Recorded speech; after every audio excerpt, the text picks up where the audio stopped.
जो तकनीकी थोड़ी दिक्कत हो रही है उसके लिए क्षमा चाहते हुए मैं अपनी बात शुरू करता हूं। मुझे उम्मीद है कि आपके पास तक मेरी आवाज जा रही होगी। हमें आज ज्ञान की गतिशीलता या शिक्षा की गतिशीलता पर चर्चा करनी है।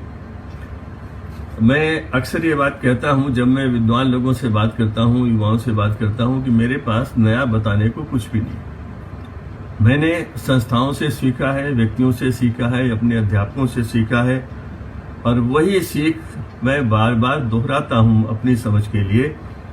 और जब मैं उसे दोहराता हूं तो मुझे लगता है कि हाँ, इसमें नया बहुत कुछ है, बहुत कुछ नया मिल जाता है। अगर मैंने जीवन में एक वाक्य कभी सुना है तो कोई आवश्यक नहीं है कि मेरी उस समय समझ में आ जाए उसी समय। जैसे जैसे जीवन के अनुभव बढ़ते हैं वैसे वैसे उसकी समझ बढ़ती है और बदलती भी रहती है। इस समय हर व्यक्ति कोरोना की बात कर रहा है। एक वैश्विक समस्या हमारे सबके सामने उपस्थित है। हम किसी भी क्षेत्र में कार्य कर रहे हों, शिक्षा में हो, राजनीति में हो, सत्ता में हो, न्यायालय में हो, हर व्यक्ति के सामने प्रकृति ने एक ऐसी समस्या पैदा कर दी है और कहा है, चुनौती पेश की है कि इसका समाधान निकालिए। साथ ही साथ यह भी बता दिया है कि मनुष्य ने बहुत कुछ सीखा है, प्रकृति के रहस्यों को जाना है। सभ्यता के विकास में लगातार मनुष्य यही करता आ रहा है, लेकिन मनुष्य को यह भी आभास होना चाहिए कि जो कुछ उसने प्राप्त किया है वो बहुत कम है। जैसे कहावत है कि the more you know that you do not know. ज्ञान का क्षेत्र इतना बड़ा है, इतना विस्तृत है कि जैसे जैसे उसमें आगे बढ़ते हैं पता लगता है ये तो असीम है, इसका अनुमान लगाना कठिन है। और यही उसकी विशेषता है, यही उसकी सुंदरता है। स्वामी विवेकानंद जी कहते थे कि जीवन का लक्ष्य सुख प्राप्त करना नहीं है, जीवन का लक्ष्य ज्ञान प्राप्त करना है। गीता ने कहा ज्ञान से पवित्र कुछ भी नहीं। इस पर थोड़ी चर्चा बाद में करूंगा, लेकिन इस समय जहां से मैं प्रारंभ कर रहा हूं कि बहुत बड़ी समस्या हमारे सामने है और इस समस्या का समाधान निकालना है। कैसे निकलता है समाधान? जानकारी होनी चाहिए, ज्ञान होना चाहिए, विवेक होना चाहिए, विश्लेषण की क्षमता होनी चाहिए, दूरदृष्टि होनी चाहिए। जो कुछ ज्ञान अभी तक हमारे सामने आया है उसकी जानकारी होनी चाहिए, उसमें प्रवीणता होनी चाहिए। और जब ये सब होता है तभी व्यक्ति के अंदर नवाचार के लिए इच्छा जागृत होती है। और कुछ शब्द जो बार बार मैं दोहराता रहता हूं जब भी बोलता हूं, और आप मुझे सुनेंगे तो आपको लगेगा कि जैसे जिज्ञासा एक प्रकृति प्रदत्त गुण है मनुष्य का, वरदान है मनुष्य के लिए। और जिज्ञासा से जब छोटा बच्चा भी अपनी जिज्ञासा का प्रदर्शन करता है वो एक बहुत उसके अध्ययन के लिए, अन्य के अध्ययन के लिए समय होता है कि मानव किस प्रकार अब उसके मस्तिष्क का विकास होता है, कैसे कैसे उसकी जिज्ञासा सृजनात्मकता तक चली जाती है। और फिर जब वह और अधिक आगे बढ़ता है, अनुभव प्राप्त करता है, नवाचार करने के लिए उसकी इच्छा पैदा होती है। और इसी से ज्ञान का समुद्र मंथन चलता रहता है, मनुष्य अपना ज्ञान लेता रहता है। और हर सभ्यता के विकास में कहीं न कहीं यही महत्वपूर्ण चीज रही है जिसको हम हमेशा देखते रहे हैं और जानते भी रहे। सभ्यताओं के विकास पर भी थोड़ी चर्चा इस समय होनी चाहिए कि कैसे कैसे सभ्यताएं बढ़ी, विकसित हुई और कुछ नष्ट भी हो गई। हर एक सभ्यता को कहीं न कहीं कष्ट का सामना करना पड़ा, आक्रमणों का सामना करना पड़ा, अन्य से प्रतिस्पर्धाएं हुई, लेकिन ज्ञान के लिए जो एक मानव की मूल प्रवृत्ति है वो कभी कम नहीं हुई। आप में से बहुत लोग ने जाना होगा कि दुनिया भर में अनेक आक्रांताओं ने इस तथ्य को समझा कि अगर किसी सभ्यता को विनष्ट करना है तो उसके ज्ञान भंडार को विनष्ट कर देना चाहिए। और उससे भी बड़ी समझ उन्होंने ये बनाई कि उस सभ्यता के लोगों को उनके अपने ज्ञान भंडार से दूर कर दो तो निश्चित रूप से वे अन्य ज्ञान भंडार की तरफ आकर्षित होंगे और अपने को भूल जाएंगे। भारत में जब शिक्षा की बात होती है, ब्रिटिश काल की बात होती है, और आप में कुछ लोगों ने अध्ययन भी किया होगा कि जो हमारे यहाँ शिक्षा आरोपित की गई, प्रत्यारोपित की गई इंग्लैंड से ला करके, उसमें दो मुख्य उद्देश्य थे। पहला, भारत की जो ज्ञानार्जन की परंपरा है, जो अनेक हजारों सालों में विकसित हुई है, उसको सबसे पहले नष्ट करना है। नष्ट करने का क्या उपाय है कि आप प्रत्यारोपित व्यवस्था को इस ढंग से प्रचारित करिए, प्रस्थापित करिए कि लोगों को सर्वगुण संपन्नता उसी में दिखाई देने लगे, वही संस्कृत उन्हें आकर्षित करे, वहीं पर उन्हें जीवन में छोटे छोटे सुख मिलते हों, नौकरियां मिलती हों, कुछ सम्मान मिलते हों, और धीरे धीरे बात खत्म हो जाएगी। जो वाक्य युवाओं को याद रखना है वो है कि ब्रिटिश शासन काल का मूल मंत्र यह था कि शिक्षा के द्वारा भारतीयों को भारत से दूर कर दो, डिलिंक इंडियंस फ्रॉम इंडिया। और इस एक छोटे से वाक्य में जो अर्थ निहित है वो बहुत अधिक नीतिगत दर्शन से देखा जा सकता है। हम उसी स्थिति में पहुंच गए, उस पर थोड़ी बात फिर करेंगे। लेकिन ज्ञान अर्जन की जो परंपरा भारत में शुरू हुई थी और जिसको व्यवस्थित करने के लिए अनेक प्रकार के संस्थाएं स्थापित की गईं, अक्सर हम लोग गुरुकुल की बात करते हैं, गोष्ठियों की बात करते हैं, बैठकों की बात करते हैं, लेकिन गुरुकुल से सभी परिचित हैं कि गुरुकुल परंपरा ने हमारे यहाँ ज्ञान अर्जन को बहुत बढ़ाया।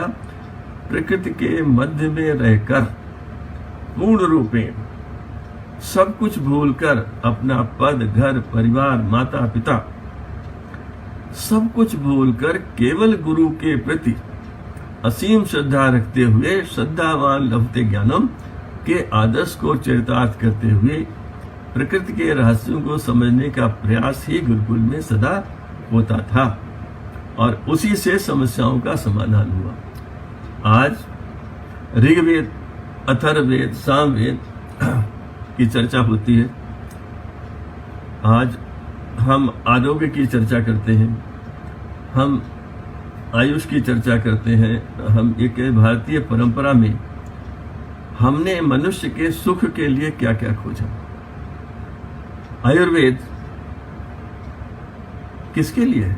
क्या किसी धर्म विशेष के लिए बना था? नहीं, सर्वभूत हिते रता। जो भी ज्ञानार्जन भारत में हुआ वो किस लिए था? लोकः समस्तः सुखिनो भवन्तु। और इस परंपरा को आगे बढ़ाया जाएगा। ज्ञान जब इस ढंग से अर्जित होगा तो एक और चीज होगी कि जब दूसरों का कल्याण आपके मन में आएगा तो आप अपना कल्याण पीछे अवश्य छोड़ देंगे। और वही होता रहा। यहां पर इसके लिए शोध नहीं हुआ जो आजकल होता है। मुझे बताया गया कि इस समय जो बहुत से शोध हो रहे थे पिछले कुछ वर्षों में, वे ज्यादातर दवाई बनाने वाली कंपनियों के पैसे से हो रहे थे, सरकारी खर्चे से बहुत कम हो रहे थे। और वो क्यों हो रहे थे?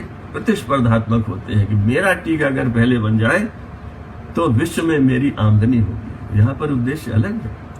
आयुर्वेद के ऋषियों ने जब उसमें उसे आगे बढ़ाया या अन्य जगह पर हमारे ऋषियों ने खोज की, चाहे वो विज्ञान में की हो, चाहे गणित में की हो, किसी भी विषय में की हो, उस समय उद्देश्य क्या था? मनुष्य मात्र के हित के लिए, लोका समस्ता सुखिनो भवन्तु। और उसी परंपरा में आगे चल करके मनुष्य हर जगह सफल हुआ। यहाँ भी हुआ, विदेशों में भी हुआ, ज्ञान में भी हुआ, विज्ञान में भी हुआ। भारत का लक्ष्य भोग का लक्ष्य नहीं था। भारत का लक्ष्य कर्तव्यनिष्ठ लक्ष्य था। भारत का लक्ष्य सारे जीवन उन ऋणों को चुकाते रहने का, तो जो हमें जन्म के समय ही मिलते हैं। प्रकृति हमारा लालन पालन करती है, वह दैव ऋण है जो हमें चुकाना है। प्रकृति से अच्छे संबंध बनाकर रखना है। जिन ज्ञानियों ने हमें ज्ञान दिया है, कौशल दिया है, उनके प्रति अनुग्रहित होता है। उनका दिया हुआ ज्ञान उपयोग में लाने के पहले उसे समझना है और आगे के लिए उस ज्ञान में वृद्धि कर सहेज देना है। कबीरदास जी ने कहा था, जैसी की तैसी धर दीनी चदरिया।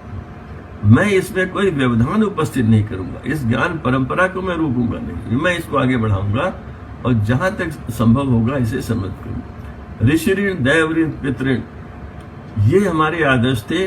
और इसीलिए विवेकानंद जी ने कहा, भारत कर्म भूमि है, भोग भूमि है। गांधी जी ने भी इसे दोहराया, अनेक लोगों ने इस बात को कहा। हमारा समाज कौन सा समाज है?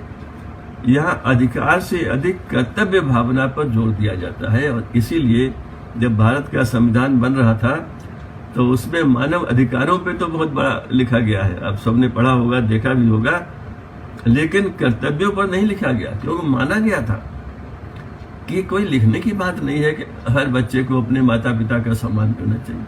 ये तो परंपरागत है, उसकी घुट्टी में है। तो ऋषि ऋण, दैव ऋण, पितृ ऋण चुकाना तो हमारे यहाँ पहले दिन से ही बच्चे के ऊपर मान लिया जाता है और उसकी परंपरागत लालन पालन उसी ढंग से किया जाता है। इस चीज को ध्यान में रखते हुए थोड़ा सा हम ये भी ध्यान करें कि हम अब 21वीं शताब्दी में हैं और हमें 20वीं शताब्दी को थोड़ा सा याद करना चाहिए कि मनुष्य ने विज्ञान में बहुत बड़ी प्रगति की।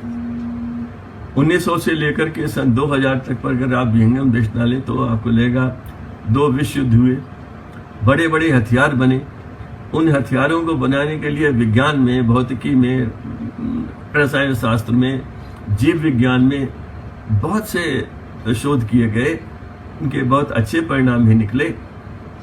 और इन्हीं पिछले 100-200 वर्षों में मनुष्य ने बहुत सी बीमारियों पर भी, संक्रामक बीमारियों पर भी विजय प्राप्त की, क्योंकि इस समय एक संक्रामक बीमारी ही वैश्विक समस्या है, अतः याद कर लेना चाहिए।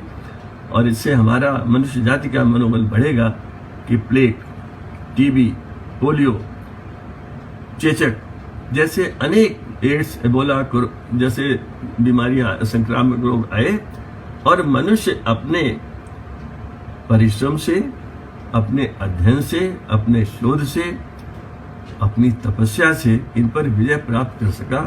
अतः इस कोरोना पर भी विजय प्राप्त करना संभव होगा। शिक्षा में युवाओं से बात करते हुए मैं कोरोना की बात बार बार क्यों ला रहा हूं?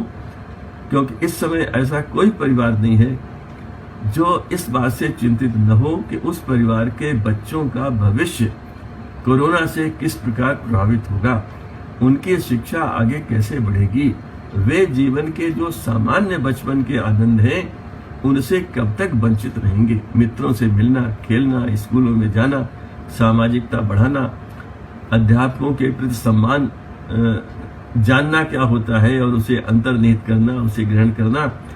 मनुष्य बनने के जितने भी आयाम हैं वे मनुष्य के पास बैठने से, सुनने से, चर्चा करने से ही आगे बढ़ते हैं। और यही हमारी शिक्षा व्यवस्था का सबसे महत्वपूर्ण अंग रहा कि इसमें हमें यही सिखाया गया कि इसके जितने भी सोपान हैं, अध्ययन उनमें केवल एक है। केवल अध्ययन से व्यक्ति व्यक्तित्व में परिवर्तित नहीं होता, उसमें और भी कई चीजें हैं। उसका चिंतन बढ़ना चाहिए, अपने अंदर स्वाध्याय बढ़ना चाहिए, जो वो जाने उस पर बार बार सोचता रहे। उसके अंदर क्षमता होनी चाहिए चर्चा परिचर्चा की। अध्ययन में हमारे यहाँ जो सबसे महत्वपूर्ण विधा जो आज भी सही मानी जाती है और आगे अनेक वर्षों तक सही मानी जाएगी, वो है प्रश्न, प्रतिप्रश्न, परिप्रश्न। ये 3 शब्द शिक्षा की भारतीय परंपरा की शक्ति को इंगित करते हैं और ये बताते हैं कि ये जो परंपराएं भारत में बनी थी ज्ञानार्जन की, उसमें कुछ ऐसे मूल तत्व हैं जो वैश्विक ही नहीं है, वे सदा रहने वाले हैं। आप कहीं भी चले जाइए, दुनिया में कोई भी ऐसी शिक्षा व्यवस्था नहीं होती ज्ञानार्जन का से युक्त कोई व्यक्ति इसको मना नहीं कर सकता कि प्रश्न, प्रतिप्रश्न और परिप्रश्न के द्वारा ये ज्ञान का संवर्धन होता है। हमारे पास बहुत से उदाहरण हैं। अक्सर हम लोग गीता का उदाहरण देते हैं, उससे बड़ा कोई उदाहरण होता नहीं है, लेकिन अन्य भी बहुत है। युधिष्ठिर और यक्ष के बीच में जो प्रश्नोत्तर होता है उसमें कितना ज्ञान निकलता है और वो दिखाता है कि ज्ञान कैसे प्राप्त किया होगा युधिष्ठिर ने। तो कुल मिलाकर मनुष्य ने जो ज्ञान प्राप्त किया है उसमें लगातार वृद्धि हुई है, लेकिन कुछ बातें ज्ञान के संबंध में युवाओं को जाननी चाहिए। पहला, केवल ज्ञान से ही मनुष्यत्व नहीं आता। जैसे केवल सूचनाएं एकत्रित करने से शिक्षा नहीं होती, वैसे ही ज्ञान आवश्यक है, लेकिन ज्ञान ही काफी नहीं। Necessary but not sufficient. और इसके अनेक उदाहरण। ज्ञान का दुरुपयोग भी होता है, और ज्ञान का दुरुपयोग के उदाहरण इस समय तो दुनिया भर में है। मनुष्य ने बहुत ज्ञान प्राप्त किया, बड़े बड़े हथियार बनाए, एटम से शक्ति निकाली, एटॉमिक बम बनाए, न्यूक्लियर बम बनाए, हाइड्रोजन बम बनाए, बनाता ही गया। और कहां पहुंच गया? एक ऐसी अज्ञानी परंपरा में पहुंच गया जहां पर तुम्हारे पास एक प्रकार का हवाई जहाज है, मेरा उससे बड़ा होना चाहिए, मैं करोड़ों अरबों रुपए उस पर खर्च कर देता हूं। जब तक मेरा उससे अच्छा बनता है, तब तक मेरा प्रतिद्वंदी और अधिक धन लगाकर उससे भी बड़ा तैयार कर लेता है। हम जानते हैं अब उनका कोई उपयोग नहीं होगा। आज कोरोना के विनाश के लिए किसी हथियार का उपयोग नहीं है मनुष्य के पास, जबकि उसके पास इतने हथियारों का जखीरा है कि वो कितनी ही बार पृथ्वी को विनष्ट कर सकता है, मानवता का पूरा संपूर्ण विनाश कर सकता है। नतीजा क्या है? अभी कहा गया 80 करोड़ लोग भूखे सोते हैं। अगर कोरोना 2-4 महीने और चलता रहा तो यह संख्या बढ़ जाएगी। कितना कष्टकर स्थिति है कि जिस पृथ्वी पर मनुष्य को भोजन नहीं है, जहां पर ज्ञान इतना असीम है, संसाधन इतने अधिक हैं, वहां मनुष्य अपनी प्रवृत्तियों का उपयोग मानव कल्याण के लिए नहीं कर रहा है, अकल्याण के लिए कर रहा है। इन समस्याओं का समाधान कौन निकालेगा? किसके पास होगा? हमेशा ही हर पीढ़ी, जो कार्यकारी पीढ़ी होती है, जिसके हाथ में सत्ता होती है, जिसके हाथ में संसाधन होते हैं, वो अपेक्षा तो यही करती है कि आगे चलकर भविष्य में नई पीढ़ी ही आगे आएगी और रास्ते निकालेगी। जो रास्ते हमने नहीं निकाल पाए, या जिन गलत रास्तों पर सभ्यताएं चली गई, सत्ताएं चली गई, उनमें सुधार कहाँ संभव होगा? वो युवाओं के द्वारा होगा, वो आप जैसे लोगों के द्वारा होगा, जो कहीं बैठे हुए हैं, अपना कार्य कर रहे हैं, अपने दायरे में सीमित हैं, मगर संभव है कि कहीं न कहीं आप किसी ऐसे व्यक्ति को, ऐसे विचार को संजो रहे हों, उसे परिमार्जित कर रहे हों, उसे आधार दे रहे हों, जो मनुष्य के जीवन में परिवर्तन लाने के लिए आगे आ सके, कोई नया नवाचार कर सके। और इसमें मैं कोई बड़ी बात नहीं कह रहा हूं। शिक्षा का सारा उद्देश्य यही है कि हर सामान्य व्यक्ति को, एक मासूम से व्यक्ति को व्यक्तित्व दे दिया जाए। केवल डिग्री ही नहीं दी जाए, उसे केवल प्रमाण पत्र ही नहीं दिया जाए, उसे व्यक्तित्व दिया जाए, उसे सोचने की क्षमता दी जाए, विश्लेषण की क्षमता दी जाए, उसकी सृजनात्मकता को आगे बढ़ते रहने के लिए प्रेरणा दी जाए। कितना सुंदर वाक्य है स्वामी विवेकानंद जी का, education without character is meaningless. व्यक्तित्व कैसे बनेगा, वो हमें कहीं ना कहीं देखना पड़ेगा, जाना पड़ेगा। अब थोड़ा सा, चूंकि मैं शिक्षा की बात ही करूंगा, इसलिए मैं उधर आ जाता हूं कि मनुष्य ने अपनी सभ्यता के विकास में अपने ज्ञान के द्वारा बहुत अच्छे कार्य किए, लेकिन आप याद कीजिए कि मनुष्य कितने गलत कार्यों से चलते हुए आया है, जो उसे बाद में धीरे धीरे निकलते हैं। यूरोप में एक छोटा सा टापू है इंग्लैंड, वहां के लोग बाहर गए, उनका दर्शन अलग था, उनके सुख की परिभाषा अलग थी। यूरोप के कुछ अन्य देशों के भी लोग सबसे पहले अमेरिका गए, आयरलैंड से गए और स्पेन वगैरह से गए। और क्या हुआ वहां? आज से 500 वर्ष पहले जो सभ्यता और मूल निवासी वहां पर थे, वे सबके सब समाप्त हो गए। यही ऑस्ट्रेलिया में हुआ, न्यूजीलैंड में हुआ। 1-2% लोग शायद बचे हों, वो भी कभी कभी केवल दिखाने उसके काम आते हैं। भारत का इतिहास ऐसा नहीं है। भारत का इतिहास रक्त रंजित इतिहास नहीं। भारत का इतिहास रक्त रंजित क्यों नहीं है? क्यों सबसे पहले यहाँ आध्यात्मिकता को पहचाना गया। यहाँ ये पाया, प्रारंभ हुआ चिंतन कि केवल जो आंखों को दिखाई देता है, क्या सब कुछ वही है, या मनुष्य जीवन के आगे और पीछे भी क्या है? इस पर बड़ी मेहनत हुई। ये प्रश्न तो दुनिया भर में हर जगह पूछा जाता है। हर सभ्यता में लोग कहेंगे आफ्टर लाइफ, प्रेयर लाइफ, लेकिन उस पर विचार करने की और अंदर झांक कर देखने की जो क्षमता भारत ने विकसित की, जो आध्यात्मिकता भारत ने विकसित की, सारी दुनिया उसकी तरफ आकर्षित हुई। इसीलिए तक्षशिला, नालंदा, विक्रमशिला जैसे विश्वविद्यालय सारे विश्व में प्रस्थापित हुए। आज भी हम भले ही भूल जाएं, विदेशी उनको नहीं भूले हैं। कितने देशों के लोग तक्षशिला में आते थे, कितना अधिक ज्ञान और तपस्या वहां पर सकारात्मक ऊर्जा की सृष्टि करती रही। मैं अभी 2 दिन पहले मैंने एक उदाहरण दिया था तक्षशिला में आचार्य जीवक और आचार्य भदंत का। जीवक शिष्य थे, आचार्य भदंत उनके गुरु थे, आयुर्वेद में कार्य हो रहा था। दोनों ही बड़े नामी आचार्य हुए आयुर्वेद के। जीवक ने जाकर अपने गुरु से कहा, मेरा कार्य पूरा हो गया है, मेरा अध्ययन पूरा हो गया है, मैं अपने अध्ययन से संतुष्ट हूं, मुझे गुरु दक्षिणा बताइए और मैं गुरु दक्षिणा देकर अपने ज्ञान का उपयोग मानव कल्याण के लिए करने के लिए आपसे आज्ञा लूं। और तब उन्हें कहा गया कि आप कहीं से भी ऐसी पेड़ पौधे, हर्ब, श्रब, घास फूस कुछ भी ऐसा लाइए जो प्रकृति में उत्पन्न होता हो लेकिन जिसका मानव कल्याण में उपयोग न होता हो। वे गए, उन्होंने एक परियोजना उन्हें दी गई थी, प्रोजेक्ट उन्होंने बनाया होगा, उसमें कैसे टेबुलेट करेंगे, कैसे एनालिसिस करेंगे, कैसे रिजल्ट निकाल, सब कुछ जो आज की भाषा में होता है आप जानते हैं।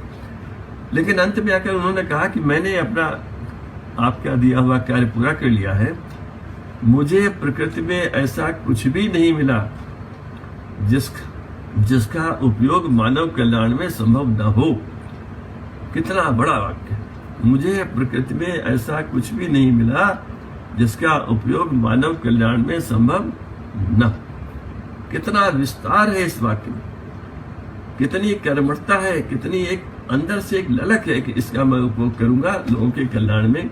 और गुरुजी ने कहा अब तुम इस लायक हो गए, जा सकते हो।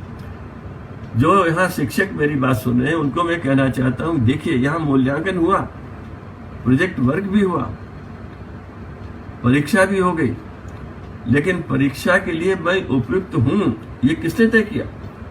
विद्यार्थी ने तय किया कि मुझे वो सारा ज्ञान मिल चुका।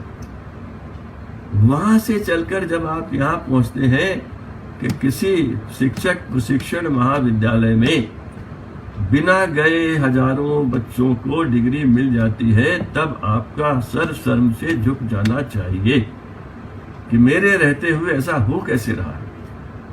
किसी को प्रमाण पत्र मिले, ज्ञान न मिले, तो दोनों ही पापी हैं, लेने वाला भी देने वाला भी। और सबसे बड़ा तो अगर कोई पाप करता है तो देने वाला करता है, जो इसका भाग बन जाता है।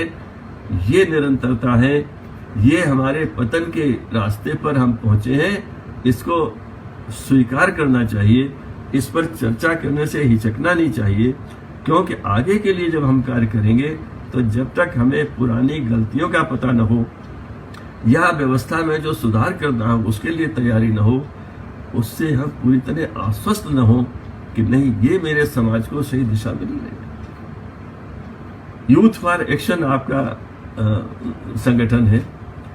संघ में हमेशा शक्ति होती है, कलयुग में थे संघो शक्ति कलयुग। आप में जो शक्ति है वो शक्ति किस कार्य में आती है? ज्ञान आप प्राप्त कर रहे हैं, ऊर्जा आप में है, विवेकानंद जैसे मनुष्यों का आप में पूर्ण विश्वास है, देश के लिए आप करना कुछ चाहते हैं, इसीलिए आप सुन रहे हैं, अध्ययन कर रहे हैं, लोगों से मिल रहे हैं, चर्चाएं कर रहे हैं। लेकिन जो अस्वीकार्य है आपके समाज में, उसको हटाने के लिए क्या आप हमेशा दूसरों पर ही निर्भर रहेंगे? ये सही नहीं होगा, ये हमारी सभ्यता का हिस्सा नहीं है। इसका प्रतिकार करने की क्षमता भी साथ ही साथ हमें बढ़ानी पड़ेगी। और इसलिए शिक्षा को उस दृष्टिकोण से देखना पड़ेगा कि जैसा भी हो, शिक्षा में ऐसा कोई कार्य नहीं होना चाहिए जो मनुष्य को मनुष्यता से के रास्ते पर अग्रसर न करता हो, उसमें किसी तरह की कमी रह जाती हो। वो चाहे कक्षाओं में पढ़ाने की बात हो, कक्षाओं के बाहर की बात हो, स्कूल की बात हो, विश्वविद्यालय की बात हो, शिक्षक प्रशिक्षण की बात हो। ये भी मैं बार बार दोहराता हूं कि मौका लगे तो एक पुस्तक है एशियन ड्रामा, गुन्नार मेडल की किताब है एशियन ड्रामा, जिसमें कहा गया था कि जो विकासशील देश है उनका विकास कैसे होगा। दुनिया भर में वो पुस्तक पढ़ी गई और सबसे अधिक प्रेरणास्पद वाक्य जो मुझे मिला था वो ये था कि इन विकासशील देशों में गुणवत्ता के लिए स्रोत केंद्र हैं शिक्षक प्रशिक्षण महाविद्यालय। Teacher education institutions are the plants for are the centers of quality in every discipline of life, every field of life, every sector of human activity and endeavor। उसकी गुणवत्ता कहाँ से प्रारंभ होती है? शिक्षक प्रशिक्षण महाविद्यालय से, अर्थात टीचर एजुकेटर से। जितना अच्छा टीचर एजुकेटर होगा उतना और जितना वो मूल्य आधारित जीवन व्यतीत कर रहा होगा उतना ही मूल्य आधारित शिक्षक वो तैयार करेगा। वह शिक्षक जब स्कूलों में जाएगा अपने जीवन भर वो ख्याल रखेगा कि मेरे बच्चे मुझे देख रहे हैं, मेरा जीवन, मेरा आचरण, मेरा हाव भाव व्यवहार ऐसा होना चाहिए जो अनुकरणीय हो। क्योंकि मैं जानूं या न जानूं, विद्यार्थी तो मुझे देखता है, कैसे मैं अपने साथियों से बात करता हूं, कैसे मैं अन्य विद्यार्थियों से बात करता हूं, कितना मैं अध्ययनशील हूं, ये मेरा हर विद्यार्थी देखता रहता है। इसी बात को याद रखने के लिए मैं एक वाक्य आपको बताता हूँ। महात्मा गांधी से जब लोगों ने कहा आपका संदेश क्या है, तो उन्होंने कहा मेरा जीवन ही मेरा संदेश। ये इतना बड़ा वाक्य है कि आज कितने लोग इस वाक्य को कह सकते हैं कि मेरा जीवन ही मेरा संदेश है। और ये बात कहने की क्षमता और किसी में हो या न हो, अध्यापक को तो अपने में विकसित करनी ही होगी। नहीं करेगा तो निश्चित रूप से कहीं न कहीं उसके कर्तव्य निर्वहन में कोई न कोई कमी रह जाएगी। शिक्षा की सामान्य चीजों पर आते हुए मैं आपको सामने कुछ चीजें रखना चाहता हूं।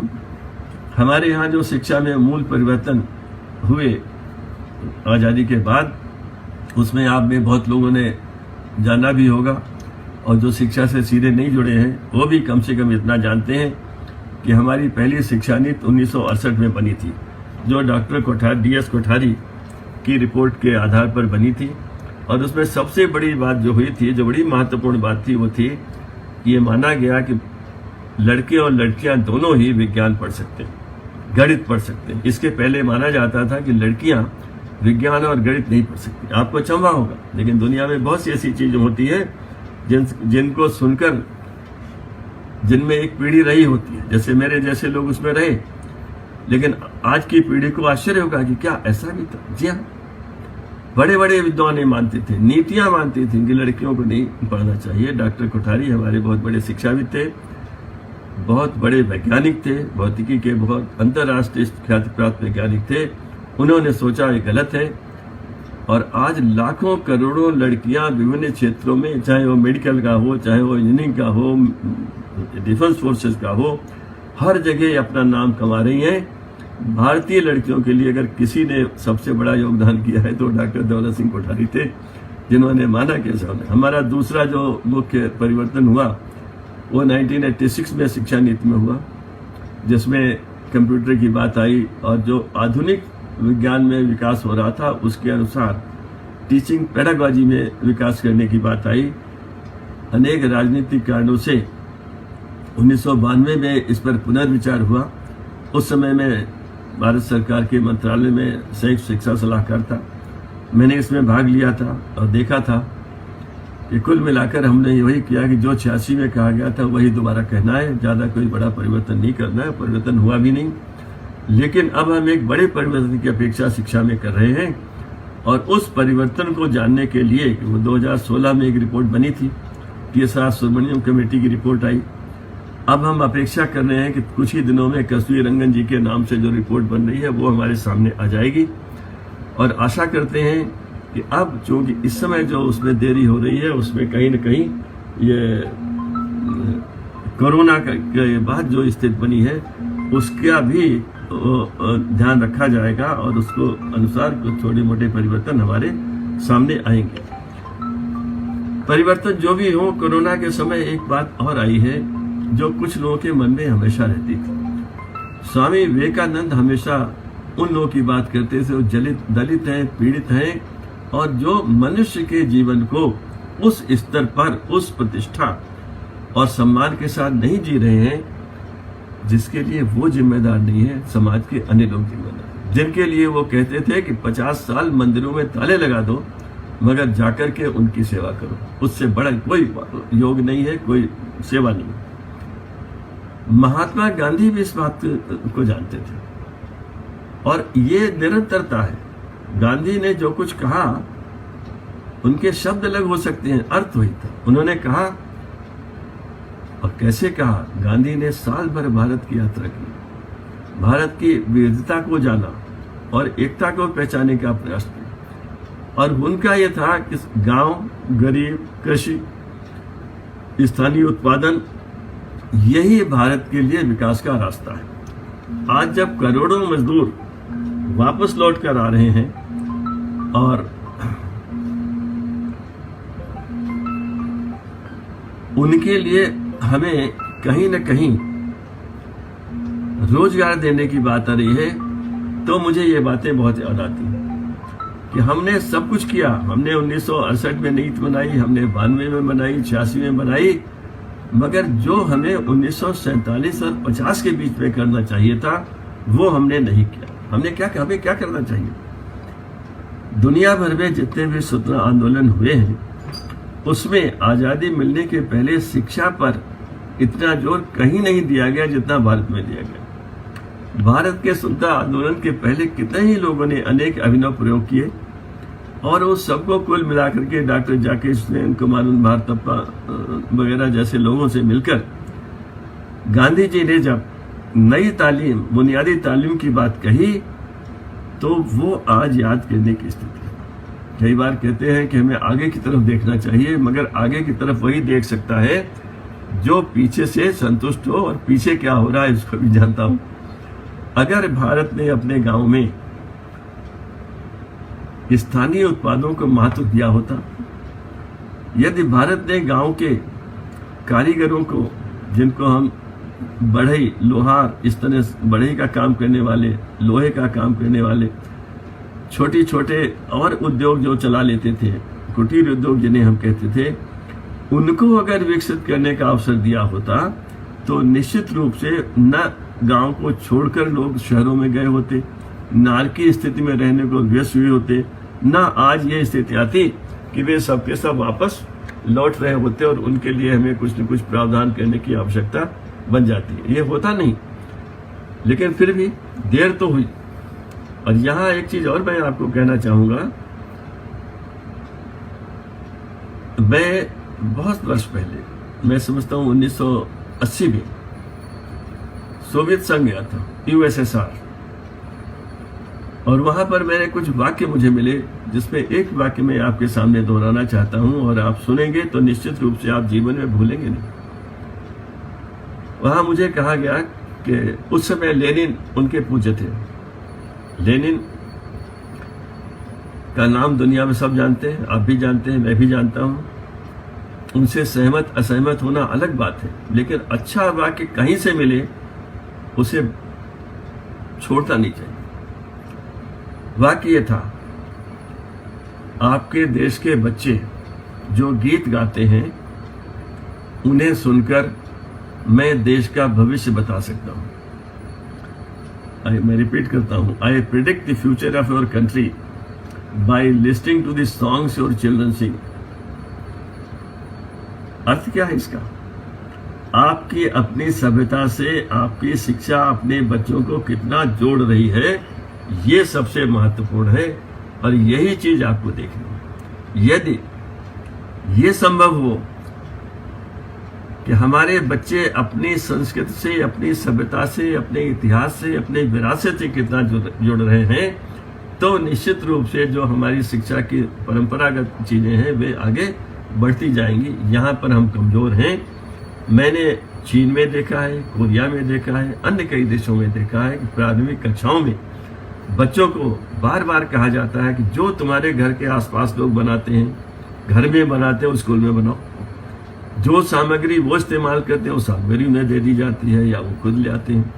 और जो उत्पाद बनता था 30-35 वर्ष पहले मैंने चीन के स्कूलों में देखा, माता पिता उसे खरीदते थे, इस्तेमाल करते थे, और थोड़ा सा अंश जो खरीदारी का पैसा आता था बच्चे को दिया जाता था, उसका आत्मविश्वास बढ़ जाता था। और ये आत्मविश्वास इतना बढ़ता था कि वो जीवन में कभी इस स्थिति में नहीं पहुंचता था कि मैं क्या करूंगा, मैं बेकार हूं या मैं कुछ कर नहीं सकता, मेरा जीवन यापन कैसे होगा। चीन का उदाहरण, ये रूस का उदाहरण, ये दो चीजें ऐसी हैं जो मैं बहुत साल से अपने मन में रखता हूं। बार बार जहां मेरी चर्चा होती है मैं लोगों को बताता हूं, कोशिश करता हूं। मैंने एक और चीज देखी थी। मैं जब एक स्कूल में गया तो वहां पर हिंदी में एक सज्जन ने मेरा स्वागत किया और कहा, आप आए हैं, आपका स्वागत है, आप हिंदी में बात करना चाहेंगे या अंग्रेजी में? हुआ क्या?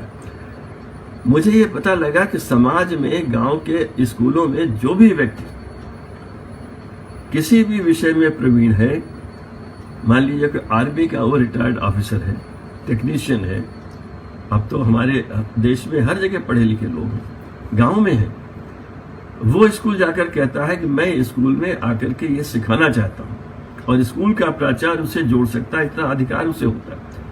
वो हफ्ते में 1 दिन आ सकता है, 2 दिन आ सकता है, जैसी आवश्यकता हो।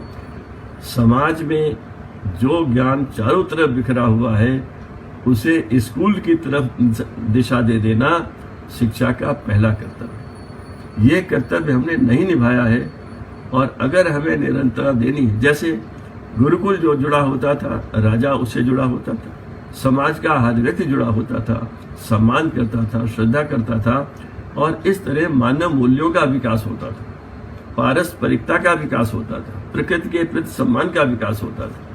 अगर आप ऐसा करें तो समाज में जो बहुत सी ऐसी अस्वीकार्य अवधारणाएं थी, कोई भी व्यक्ति अगर मान लीजिए वो मिट्टी का काम करता है और स्कूल आकर बच्चों को सिखाता है, तो बच्चे क्या कहेंगे उसको? बच्चे उसे गुरुजी कहेंगे, उसे उस्ताद जी कहेंगे, और छोटे बच्चे के मन में जो सम्मान सीखने पर अपने आप पैदा हो जाएगा, वो समाज के लिए अत्यंत सार्थक होगा, प्रभावशाली होगा, सकारात्मक होगा। इन चीजों को सोचने की बड़ी आवश्यकता है।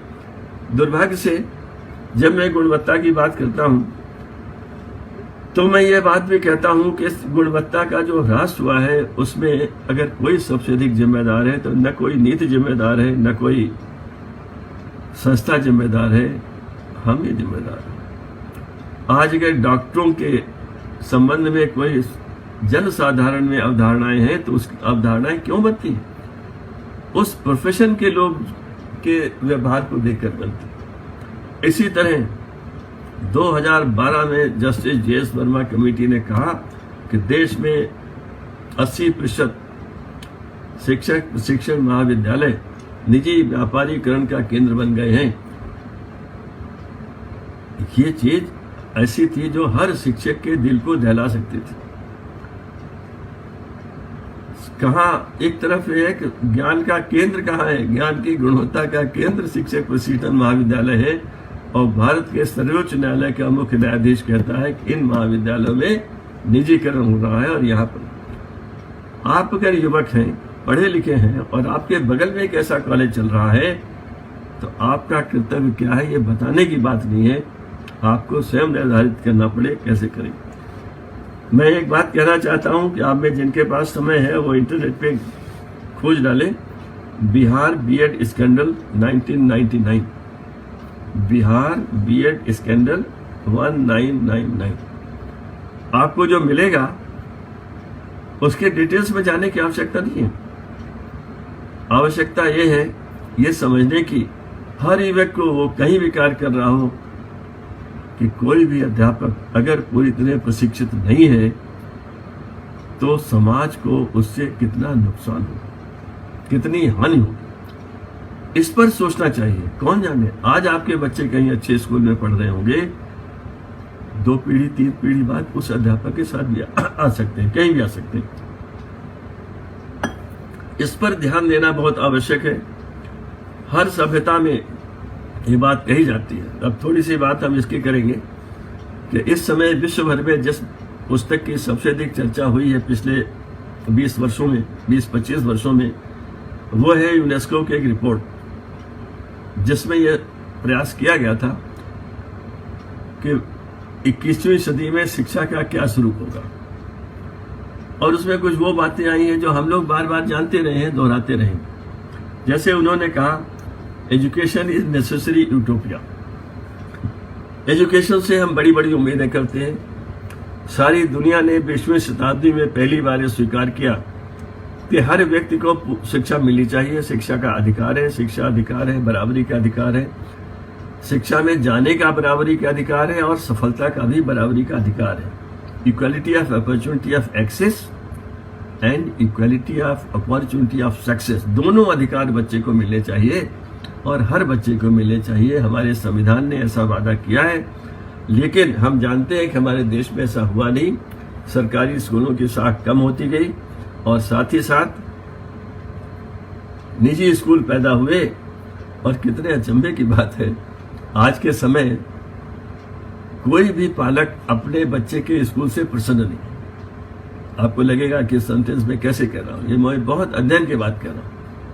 निजी स्कूलों में जिनके बच्चे हैं वे पड़ोसी के सामने तो स्कूल की तारीफ करते हैं, मगर मन में कहीं न कहीं उनके अंदर एक ग्लानि है कि ये स्कूल जब देखिए तब मेरे से कुछ न कुछ पैसे लेता रहता है, शोषण कर रहा है। अधिकांश पेरेंट्स जिसे मैं मिलता हूं, और मैं बहुतों से मिलता हूं, ये बात कहीं नहीं कहते हैं कुछ तय ही नहीं है, कितनी फीस हो गई, कितनी बार फीस दी। हर जगह मुनाफाखोरी हो रही है और ये बात बच्चे भी समझते हैं। जब कक्षा 10-11 का बच्चा देखता है कि उसके पिताजी को स्कूल जबरदस्ती ड्रेस भी खरीदवाता है, कापी भी खरीदवाता है, जो कापी 20 रुपए की बाहर मिलती है वो स्कूल में 50 रुपए की मिलती है, तो बच्चे के मन में भी आक्रोश पैदा होता है। दूसरी तरफ सरकारी स्कूल है जिनमें वो लोग बच्चों को भेजते हैं जिन्हें निजी स्कूल में जाने की सामर्थ्य नहीं होती है। अधिकांश, अपवादों को छोड़ दीजिए, वे इस बात से दुखी है कि स्कूल तो कमजोर है, मगर मेरी मजबूरी है इसलिए भेजना। वे भी अपने स्कूल से संतुष्ट नहीं। शिक्षा व्यवस्था के सामने ये क्या चुनौती है जिसमें आप लोग मदद कर सकते हैं? स्कूल की साख को लौटाना, to reestablish the credibility of schools. सरकारी स्कूलों से शुरू करिए, सरकारों पर दबाव डालिए, शिक्षक प्रशिक्षण संस्थाओं में जो अस्वीकार्य है उसको उजागर कीजिए और अपने युवा होने के कर्तव्य का निर्वाह कीजिए। जब तक बच्चे हाथ से काम नहीं करेंगे, कौशल नहीं सीखेंगे, जब तक बच्चों को सम्मान नहीं मिलेगा स्कूल में, जब तक स्कूल में ऐसा कुछ नहीं होगा जो उनके आचरण को नकारात्मक ढंग से प्रभावित करे, तब तक हमारी शिक्षा का कोई महत्व नहीं। अब मैं थोड़ा इससे हटता हूं और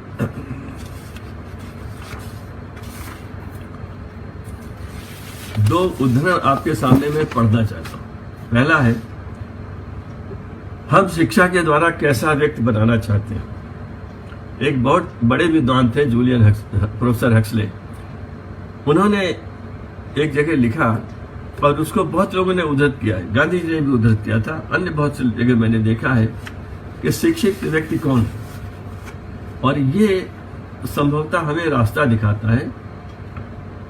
उन्होंने लिखा, उस आदमी ने सच्ची शिक्षा पाई है जिसके शरीर को ऐसी आदत डाली गई है कि वह उसके बस में रहता है, जिसका शरीर चैन से और आसानी से सौंपा हुआ काम करता है, यानी आलस्य नहीं है।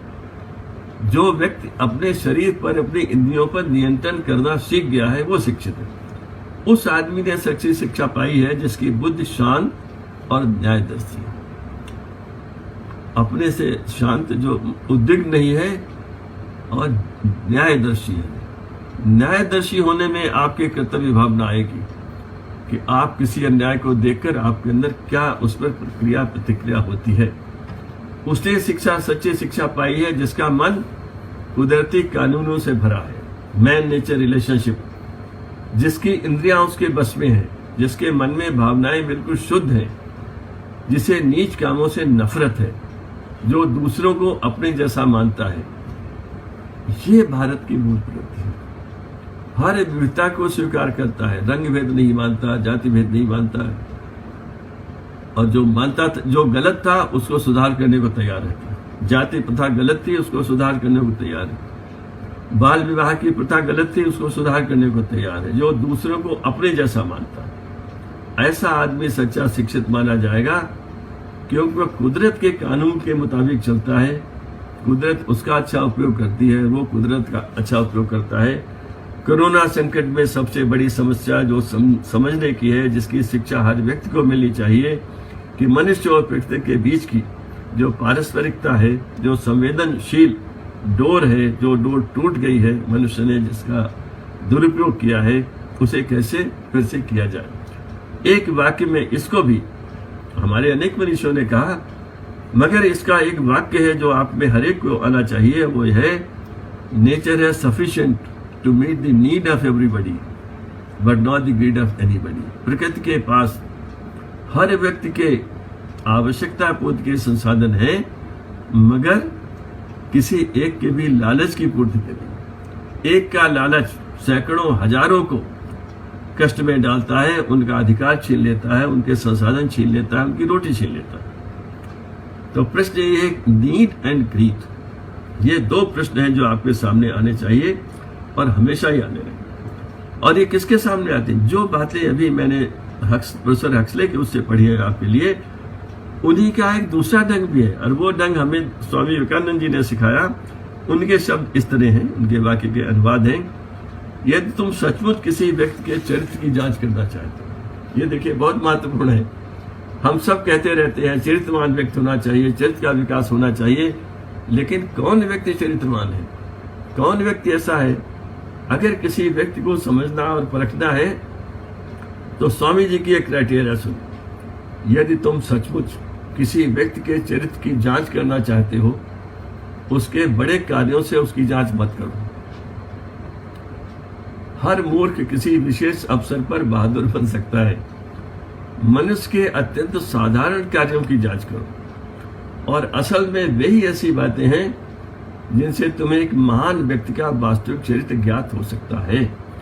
आकस्मिक अवसर पर तो छोटे से छोटे व्यक्ति को भी किसी न किसी प्रकार का बड़प्पन मिल जाता है, परंतु वास्तव में महान तो वही है जिसका चरित्र सर्वदा और सभी अवस्थाओं में महान तथा एक सम बना रहता है। ये वाक्य मैं फिर कहता हूँ, वास्तव में महान वही है जिसका चरित्र सर्वदा और सभी अवस्थाओं में महान तथा एक सम बना रहता है।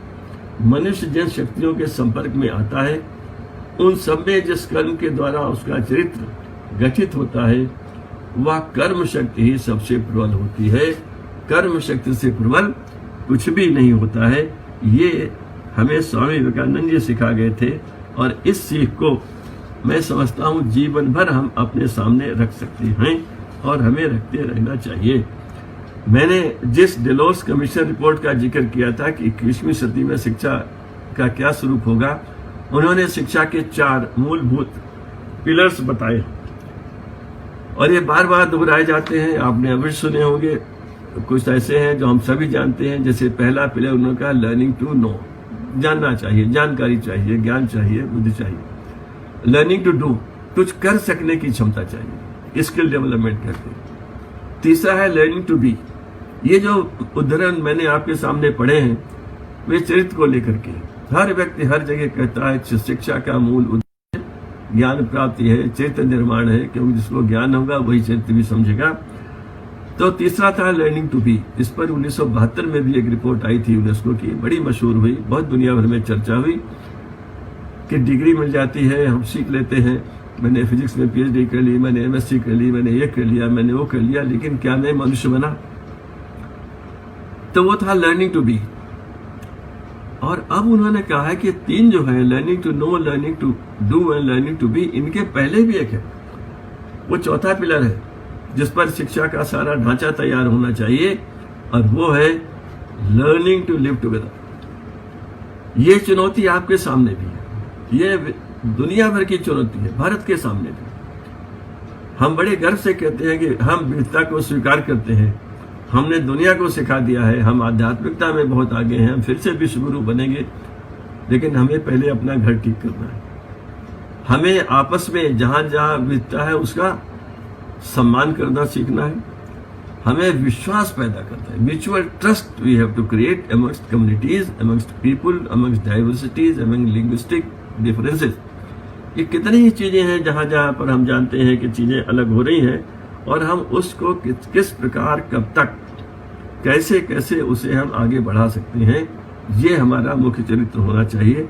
ये हमें सीखना पड़ेगा। तो उन्होंने कहा अब जो दुनिया भर में सभ्यताएं एक दूसरे से मिल रही हैं, मिडिल ईस्ट से कितने लाखों लोग यूरोप जा रहे हैं, अन्य जगह अमेरिका जा रहे हैं, कनाडा जा रहे हैं। अब क्या होगा, छोटे छोटे जो कॉलोनीज बनेंगी, मोहल्ले बनेंगे, उनमें विभिन्न भाषाओं के लोग होंगे, विभिन्न धर्मों के लोग होंगे, उनके धार्मिक स्थल अलग होंगे, उनकी परंपराएं अलग होंगी, और वे सब आपस में कैसे रहेंगे। यूरोप में अनेक प्रकार के तनाव इस समय लोगों में दिखाई देते हैं, आप उसके बारे में पढ़ते रहते हो। खाने पीने की चीजों पे झगड़े होते हैं, दुनिया भर में होते हैं। हमारे यहाँ कुछ होता है तो उसके दुनिया दूसरे ढंग से देखती है, मगर इस समय यूरोप के देश, पश्चिम के देश कहना चाहिए, भारत से सीखना चाहते हैं कि आप वीरताओं में एक दूसरे के साथ कैसे भाईचारे से रहे। और आज भी भारत में भाईचारा देखना हो तो ग्रामीण भारत हमेशा रही है। यह है पहली बात जो उस रिपोर्ट का टाइटल है, वो है learning the treasure with him. जैसे ही आपने टाइटल देखेंगे किताब का तो आप लगेगा यही तो स्वामी विवेकानंद कह गए थे। उन्होंने कहा education is manifestation of perfection already in man. मनुष्य के अंदर पूर्णता विद्यमान है, और यूनेस्को क्या कहता है, learning the treasure with in. Treasure है मनुष्य के अंदर, अध्यापक केवल सहायता कर सकता है, उसको बाहर निकालने में मदद कर सकता है, जागृत कर सकता है, मनोबल बढ़ा सकता है, प्रेरणा दे सकता है। बाकी तो अंदर से ही आता है। विद्यार्थी को ही तैयार करना होता है। मनसा वाचा कर्मणा लगकर ही एक कार्य किया जा सकता है, और वही कार्य करना हमारा उद्देश्य है, हम सबका उद्देश्य।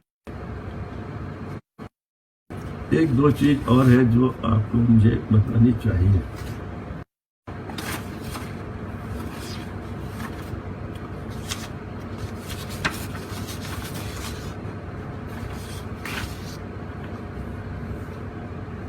जिस आपको आगे चलकर कार्य करता है उसे समझने के लिए दो तीन चीजें जरूरी। पहला, 1922 में यह कहा गया कि अगर भारत में स्वराज्य आ जाए तो भी हमारे लोगों को खुशी नहीं मिलेगी। चार चीजें हैं जो हमारी खुशी को कम करेंगी। कब की बात है, 1922, और अब हम 2020 में, यानी 100 वर्ष पहले इस बात का अंदाज था कि हमें खुशी नहीं मिलेगी कारणों से।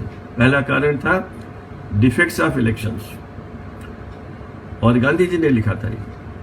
मुझे बड़ा आश्चर्य होता था कि 1922 में गांधी जी को डिफेक्ट्स ऑफ इलेक्शंस कैसे माने थे। उन्होंने ब्रिटिश इलेक्टोरल सिस्टम का अध्ययन किया था, वहां पर वो सारे व्यवधान आ चुके थे जिनकी चर्चा आज हम करते हैं। जो युवा मेरी बात सुन रहे हैं उन्हें इस बात को मन में बैठा लेना चाहिए कि डिफेक्ट्स ऑफ इलेक्शंस प्रजातंत्र को कहीं न कहीं खोखला करते हैं, उनसे मुक्त पानी है। दूसरा उन्होंने कहा था इनजस्टिस, अन्याय जो भी हो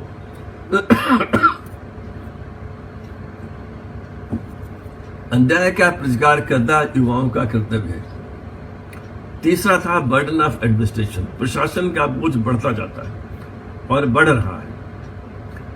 जनता और प्रशासन के बीच में विश्वास होना चाहिए, वो विश्वास नहीं होता है। आज अगर पुलिस का एक आदमी सडनली एक गांव में पहुंच जाता है तो लोग चिंतित हो जाते हैं।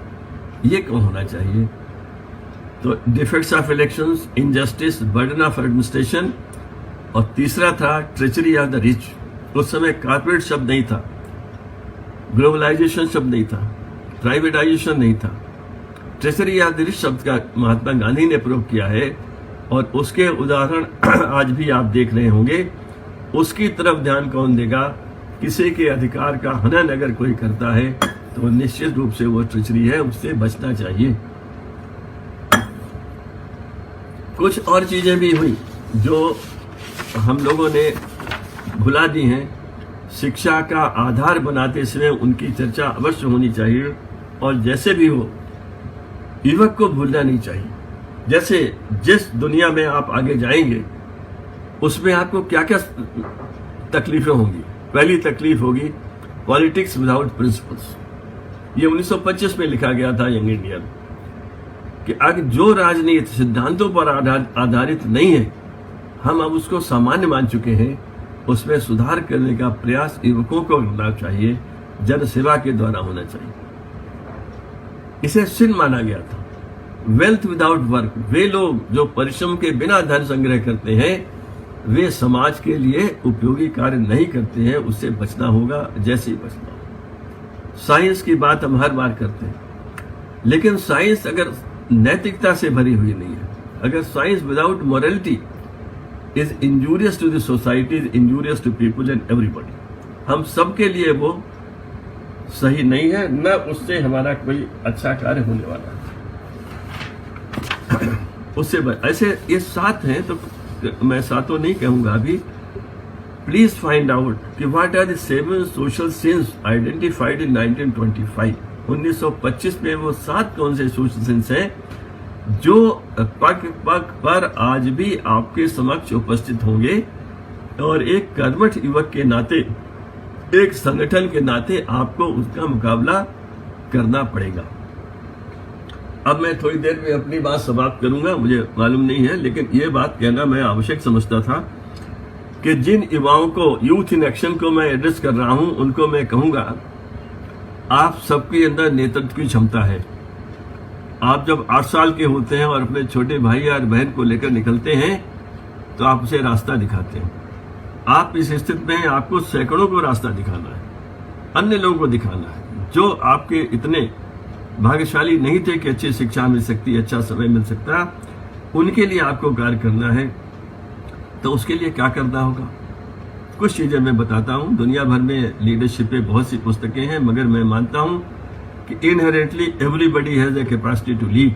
करना क्या होगा, लगातार तैयारी करनी होगी, अपने को सुसंस्कृत, सुसज्जित, सुव्यवस्थित करना पड़ेगा। प्रिपेयर रिटर्न करते, तैयारी करते रहिए, अध्ययन करते रहिए, समझने की कोशिश करिए, लोगों से मिलिए, समस्याओं में सामंजस्य देखने की का प्रयास कीजिए। समाज में अगर आप एक व्यक्ति का भी जीवन संवार देते हैं तो आपका जीवन सफल हो जाता है। आप बहुतों का संवार देते हैं, उन्हें जीवन में कुछ भी ऐसा कर सकते हैं, तो आपको बहुत प्रसन्न होना चाहिए। दूसरा है, यदि आप लोगों की सेवा करना चाहते हैं तो ये मानकर चलिए कि यू आर अकाउंटेबल। आप कुछ भी करेंगे, कैसे बात करेंगे, कैसे किसी से मिलेंगे, एक के लिए करेंगे दूसरे के नहीं करेंगे, तो आपकी अकाउंटेबिलिटी कहीं न कहीं दिखाई देगी, समाज उसको देखेगा। तीसरा, उन लोगों को ढूंढिए जो आपको लगे कि आपसे अनुभव में, ज्ञान में आगे हैं, उनके साथ बैठिए, उनकी बात सुनिए, वहां से लौट कर आइए, लिखिए, नोट्स लीजिए उनके सामने बैठकर। मैं आज भी कहीं जाता हूं तो नोट्स लेता हूं। आपके बहुत से लेक्चर्स मैंने सुने जो हो चुके हैं, उनसे मैंने नोट्स लिए। इसलिए surround yourself with people whom you think are better equipped than yourself, जिनके पास अधिक अनुभव है, जो आपको कुछ ऐसा दे सकते हैं, लेकिन बिना विश्लेषण के स्वीकार मत करिए। कोई भी निर्णय लेने के पहले 10 बार विचार कीजिए कि ये निर्णय ले रहे हैं, इसके कौन से पक्ष हैं। उदाहरण, जब प्लास्टिक आया, दुनिया भर में प्रसन्नता हुई, सबने प्रयोग करना शुरू किया, खूब प्रयोग किया हम लोगों ने, लेकिन प्लास्टिक के प्रयोग के क्या दुष्परिणाम हुए उस पर विचार नहीं हुआ था। इसलिए मेरी एक निवेदन है कि कोई भी परिवर्तन स्वीकार करने के पहले केवल आंखों से देखकर चकाचौंध में आकर किसी चीज को स्वीकार कर लेना उचित नहीं है। उसके हर पक्ष का विश्लेषण होना चाहिए, क्योंकि हर परिवर्तन जो है वो आपको सही दिशा दे रहा हो ऐसा नहीं है। लोगों के साथ जब आपका संपर्क होता है तो वायदे कम करिए, पूरा उससे अधिक करिए। इसको कहते हैं under promise over deliver. Under promise वादा कम, देना ज्यादा, ओवर डिलीवर। और देखिए कैसे। दूसरा, किसी के पिछलग्गू मत बनिए। बड़े से बड़ा आदर करिए, सम्मान करिए, सुनिए, स्वीकार करिए। अगर तभी करिए जब आपको लगे कि आपका मन भी उसको स्वीकार करता है, आप किसी दबाव में किसी चीज स्वीकार नहीं कर रहे हैं। आप सभी जानते हैं कि लोगों से बातचीत करने में हर स्तर के व्यक्ति के साथ एक ही स्तर से बात नहीं हो सकती। आपको उस पर अपने को ढालना पड़ता है और इसके लिए सीखना पड़ता है कि वो कौन बोले, कैसे सीखा जाए। अपना बनिए। और यह है एक और गुण है, अगर कोई आपको धमकाता है तो उसका मुकाबला कीजिए। दृढ़ता की कमी नहीं होनी चाहिए। मैंने जहां से पढ़ा था वहां लिखा था स्टैंड टू बुलीज, लेकिन मैं इसको दूसरी भाषा में कहूंगा, कभी भी ऐसा नहीं लगना चाहिए कि कोई आपको नीचा दिखा सकता है, धमका सकता है। ये व्यक्तियों से लेकर राष्ट्रों तक के लिए लागू होने वाला सिद्धांत है और आवश्यक है। पढ़ते रहिए, अध्ययन से ज्ञान के पीछे चलने दें, ज्ञान को प्राप्त करने की विधा। और कोई ऐसा रास्ता नहीं है जो आपके व्यक्तित्व को बढ़ा दे और बढ़ाते रहे। आपने संगठन बनाया है, उसका उद्देश्य आप सबको मालूम होना चाहिए और बिल्कुल ही फोकस्ड उद्देश्य होना चाहिए, सीमित उद्देश्य होना चाहिए। ये मैं करूंगा, मैं सब कुछ नहीं कर सकता, लेकिन मैं इसमें मेरा योगदान यहाँ पर होगा। और मैं समझता हूँ 1 घंटे के करीब समय हो गया है, लेकिन अंत में चूंकि मुझे बताया गया है कि इसमें इलाहाबाद और लखनऊ के बहुत से लोग हैं, उस क्षेत्र के, बनारस के यंग लोग हैं, तो मैं आपको अब कुछ व्यक्तिगत बातें कहना चाहता हूं। मैं समझता हूं इन 3 उदाहरणों को मैं इसलिए कह रहा हूं कि ये शायद अगर आप दोबारा या करेंगे, इस पर मनन करेंगे या इस पर चर्चा करेंगे, तो आपको इनमें बहुत कुछ मिलेगा। सुनने में आपको ये हल्के लग सकते हैं, छोटे लग सकते हैं, लेकिन मैं इसका कोई मेरा उद्देश्य है और उसका शिक्षा, मूल्य युक्त शिक्षा, चेतन वाली शिक्षा, श्रद्धा, आदर वाली शिक्षा से कुछ जुड़ा हुआ है। इसके बाद मैं समाप्त करूंगा। पहला, इलाहाबाद विश्वविद्यालय के भौतिक विभाग में एक डॉक्टर सुरेश चंद्र जी पढ़ाते थे और बाद में बनारस में जिसके प्रोफेसर हुए। मुझे यूनिवर्सिटी में उन्होंने रिलीजियस लॉ पढ़ाया, बड़े उत्साह से पढ़ाया। हम 6 साल बड़े थे। हमने परीक्षा में उसका उत्तर दिया, हमें मार्क्स मिले, हम सफल हुए। करीब 10 साल बाद प्रोफेसर साहब से जब हम लोग बैठे बात कर रहे थे, मैं भी पढ़ाने लगा था, तो उन्होंने कहा, जानते हो, जब मैंने तुम्हें रिलीजियस लॉ पढ़ाया था तो मुझे भी समझ में नहीं आता था। क्वांटम मैकेनिक्स के आधारभूत सिद्धांतों के समझने के लिए रिलीजियस लॉ पढ़ाया जाता था, बहुत से लोग जानते होंगे। लेकिन जिस कहते ना शुद्ध हृदय से, पारदर्शिता से उन्होंने अपने विद्यार्थियों के सामने, पहले के विद्यार्थियों ने कहा, उस समय मुझे कतई समझ में नहीं आता। फिर मैं फलाने से मिला, उनसे मैंने पूछा, सर पढ़ाता तो मैं हूं लेकिन मैं समझता नहीं। और बोले, मुझे 6-7 साल लगे हैं उसको समझ, अब मैं समझता हूं। बहुत सी चीजें ऐसी होती हैं जो जीवन में समझने के लिए हमें अन्य के पास जाना पड़ता है। मैं उनका सम्मान करता हूं। उन्होंने मुझे उस दिन ऐसी सीख दी कि अब मुझे सीखने में कोई दिक्कत नहीं होती। आजकल तो रिवर्स लर्निंग की बात होती है, रिवर्स टीचिंग की बात होती है, रिवर्स एजुकेशन की बात होती है। Grandparents learn from their grandchildren. लेकिन जब आप शिक्षक हैं, से जुड़े हैं या किसी क्षेत्र में कार्य कर रहे हैं, तो जो मैंने कहा था, जो आपसे अधिक अनुभवी ज्ञानी लगे उसके पास जाइए, श्रद्धा से जाइए, शुद्ध होकर जाइए। मैंने इलाहाबाद में अपनी पीएचडी कर ली। बीएचयू में मैं लेक्चरर होकर ज्वाइन करने जा रहा था। एक अध्यापक प्रोफेसर एस.के. कौर से मिलने गया। मैंने कहा, मैं बनारस जा रहा हूं और वहां पर मेरी नियुक्ति हो गई, वहीं रहूंगा, मैं इलाहाबाद में अपना एस्टेब्लिशमेंट। डॉक्टर कौर ने मुझे बैठाया और कहा, अब तुमने पीएचडी कर ली,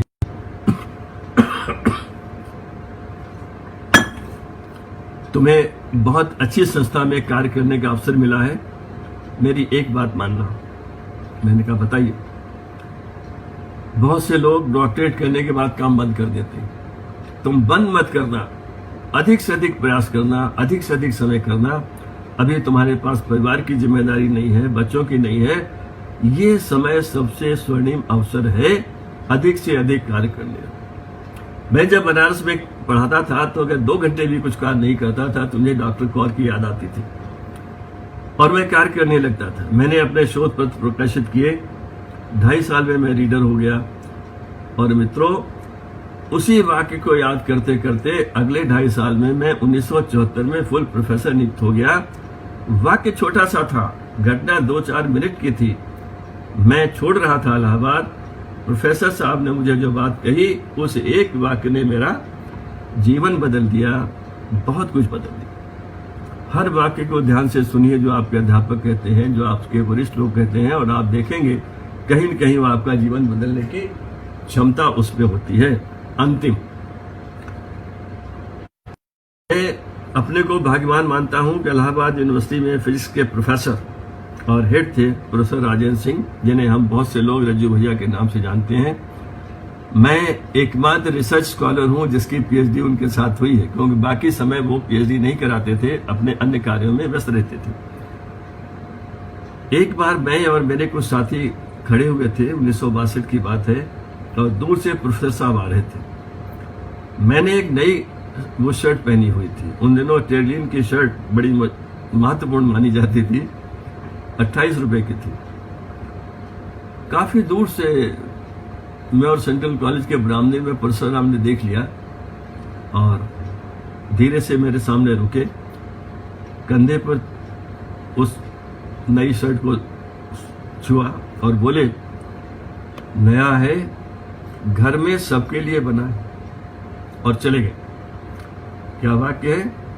नया है, घर में सबके लिए बना है, और चले गए। ये वाक्य जीवन भर मेरे साथ रहा। जब भी मेरे पास ऐसा कोई अवसर आया कि मुझे कुछ लेना है या मेरे पास कुछ पैसे आए हैं, तो मैं इस वाक्य याद कर लेता था और मेरा चिंतन बदल जाता था। मूल्यों की शिक्षा ऐसे मिलती है, उन्हें नहीं याद होगा। मैं इतने वर्षों से हजारों अपने विद्यार्थियों को बता चुका हूं, अपने साथ कार्य करने वालों को बता चुका हूं, आज आपके सामने दोहरा रहा हूं। करीब 58 साल हो गए होंगे, लेकिन 50 से ज्यादा वर्ष हो गए। एक एक वाक्य को सुनिए, उस पर चिंतन करिए, जानने का वो करिए, और आप देखेंगे कि जीवन में आपको अपने ऊपर विश्वास बढ़ता जाएगा। जो असीम खजाना आपके अंदर है, उसे ढूंढने में आपको लगेगा कि आप लगातार बढ़ते जा रहे हैं। लोग बूढ़े नहीं होते, people do not grow old, they become old when they start growing up. ईश्वर करे कि you may continuously grow up, और आपकी ग्रोइंग अप का जो आउटकम है वो समाज को मिले, लोगों को मिले, संस्थाओं को मिले। आप सबको बहुत बहुत शुभकामनाएं। थोड़ी असुविधा हुई है क्योंकि मैं अभी इस सब में बहुत प्रवीण नहीं हूं, सीख रहा हूं, संभवतः आगे चलकर नहीं होगी। बहुत नमस्कार।